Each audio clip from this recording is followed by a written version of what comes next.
Hi friends అందరికీ. మా ఆయన అయితే వస్తుండు.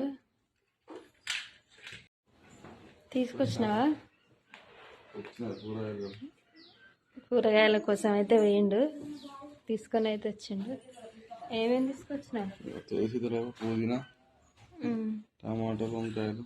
నేనే పుదీనా అయితే తీసుకురమ్మన్నా, ఎందుకంటే పుదీనా పచ్చడి వేద్దామని అయితే. ఫ్రెండ్స్ ఇగో చూసిరా, పుదీనా అయితే మంచిగా ఫ్రెష్గా అయితే ఉంది. టమాటాలు ఎంత కేజీ? 15 20? 20కి అయితే కేజీ మా సైడ్ టమాటాలు అయితే. మరి మీ సైడ్ ఎంతకి ఇస్తారో తప్పకుండా అయితే కామెంట్ పెట్టండి. చూసుకొని తీసుకురావాలి. వంకాయనా? టమాటా. వంకాయ టమాటా తెచ్చినావా? మీరైతే లేచిరా. అందరికైతే మళ్ళీ ఒకసారి గుడ్ మార్నింగ్ ఫ్రెండ్స్. వీడియో చూస్తారు, లైక్ చేయండి.